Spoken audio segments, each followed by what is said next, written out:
A Mortal's Journey to Immortality Episode 223. In the previous episode, after uncovering troubling signs of a potential large-scale conflict with the Moulan tribes, Han Li joined a gathering of Nascent Soul cultivators to discuss how to respond. Lady Qi urged caution. They must not spread panic among the lower ranks until the threat was certain. Reinforcements were arranged, and the sects agreed to prepare for war. As the meeting ended, Han Li received a message from an old acquaintance, the martial ancestor Linghu of Yellow Maple Valley. His former sect. Despite his calm demeanor, Han Li knew this encounter would not be simple. Meeting privately in a quiet tea house, Linghu spoke frankly. His life was nearing its end, and he wished Han Li to return to Yellow Maple Valley as its protector and new leader. Yet Han Li, detached from the past and uninterested in fame or power, politely refused. He had long since chosen a different path, one free from old bonds and worldly concerns. And the episode 223 continues. When Ancestor Linghu heard Han Li's response, he frowned and didn't speak for a time. Instead, he slowly raised the teacup and took a sip. After a moment, he spoke, his voice calm yet carrying the weight of centuries. Fellow Taoist Han, your words are clear to me, but I am very different. I have spent over 1,000 years overseeing Yellow Maple Valley, and I am deeply attached to it. I do not wish for its legacy to be broken when I am gone. It seems that you, fellow Taoist, care little for fame or wealth. Yet, if you are willing to succeed me as the Grand Elder of Yellow Maple Valley, I am prepared to pass on my personal treasures to you, items I have collected over many years. They will greatly aid your cultivation in the future. Han Li's eyes narrowed slightly in surprise. You would leave your inheritance to me? I thought you had personal disciples. He asked carefully. Ancestor Linghu's lips curled into a cold smile. Among my disciples, the highest cultivation reaches only the mid-core formation stage. If I were to leave my inheritance with them, it would bring nothing but calamity.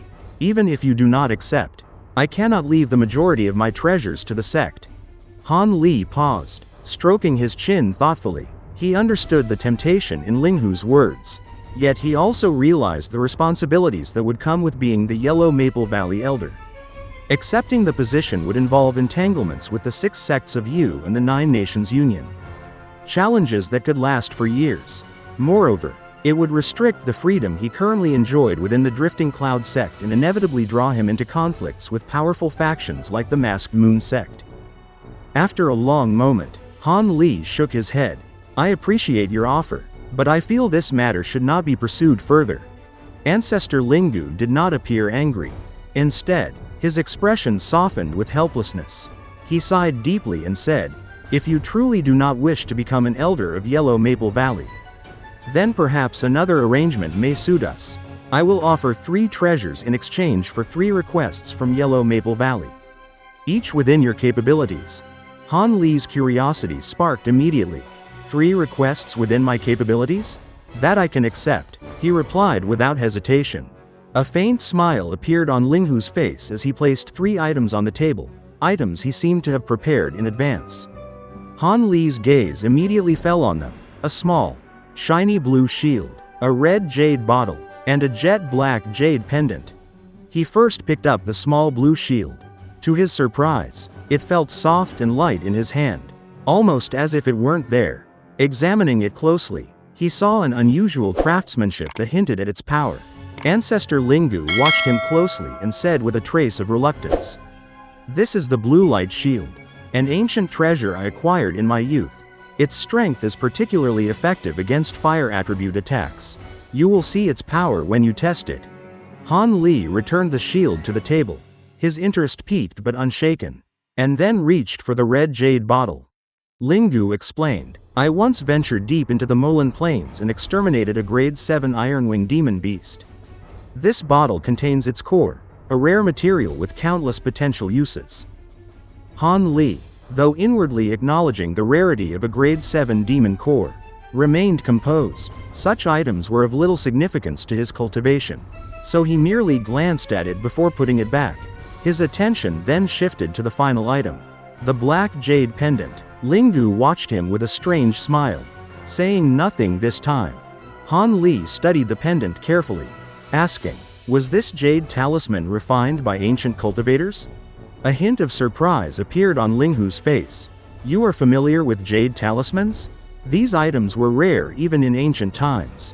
They have practically vanished from the heavenly south, and very few cultivators know of them. Han Li smiled faintly. I have encountered someone who spoke of them. Linghu's gaze returned to the black talisman. I risked my life to obtain this talisman. Its value is immense. Though I have not fully mastered it, I have managed to use some of its powers. The abilities are formidable. I have used it to defeat enemies many times. It is a product of meticulous craftsmanship by an ancient cultivator specializing in talismans. He then summoned the talisman into his hand and chanted a long-forgotten incantation, transforming it into a ball of black light. A chilling yin wind swept through the room, forming a gigantic black and red demonic hand above his head. The hand flickered with yin flames, radiating an eerie qi that filled the entire tea house. Han Li's heart trembled at the sight. Linghu continued, I spent centuries unlocking a fraction of this talisman's abilities. This single skill, the profound ghost hand, is nearly invincible unless attacked by a yang-type treasure. It can suppress other magic or treasures, reducing their might and spiritual power. He demonstrated by swelling the hand to immense size, seizing a nearby table, and instantly consuming it in black flames, leaving nothing behind. Han Li felt the cold rush of awe, realizing that this talisman was far beyond ordinary cultivation treasures. Its power, coupled with its potential to teach ancient talisman techniques, made it invaluable. Linghu returned the hand to a small black jade orb, warning Han Li to use it cautiously, as much of its power had already been consumed. With the exchange complete, Linghu swept his sleeve across the table, and the three treasures vanished, leaving behind three translucent white jade discs.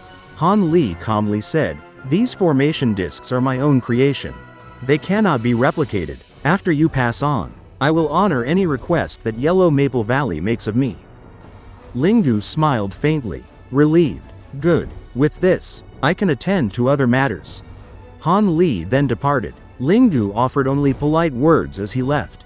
But once alone, his smile faded. He stared at the table, deep in thought.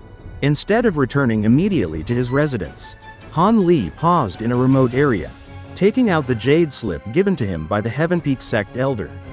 After carefully reading it with his spiritual sense, he wore a hesitant expression. And that wraps up this episode. In this part, we saw Han Li face a significant decision regarding Yellow Maple Valley and its future. Ancestor Linghu, after spending over 1,000 years caring for the valley, offered Han Li the position of Grand Elder along with his personal treasures, hoping that the legacy of Yellow Maple Valley would continue safely. However, Han Li carefully weighed the responsibilities and potential conflicts that would come with such a role. He recognized that accepting the position could entangle him with the 6 sects of Yu and the 9 Nations Union, and even draw him into conflicts with powerful factions like the Masked Moon sect. In the end, he chose to decline the offer, showing his preference for freedom and strategic control over immediate power. Instead, Ancestor Linghu proposed a new arrangement: 3 powerful treasures in exchange for 3 requests within Han Li's abilities. Among these treasures, the most remarkable was the Black Jade Talisman, a rare artifact refined by ancient cultivators. This talisman displayed extraordinary abilities, such as the Profound Ghost Hand, which could suppress other treasures and magic, and provided Han Li with an opportunity to study ancient talisman techniques. While the other items, the Blue Light Shield and the Red Jade Demon Core, were also valuable, it was the talisman that captured Han Li's attention the most, hinting at potential growth and secrets he could explore in the future. By the end of this episode, we also saw Han Li's thoughtful and measured approach to power, demonstrating his wisdom in balancing opportunity with caution. This episode highlights not only the allure of powerful treasures but also the importance of careful decision-making and strategic thinking. Han Li's choices remind us that strength and wisdom are equally essential in navigating a world filled with challenges, responsibilities, and hidden dangers. If you enjoyed this episode or found it interesting, Don't forget to like the video and subscribe to the channel to get notifications for the latest episodes following Han Li's journey. Thank you so much for watching. And we'll see you again in the next videos.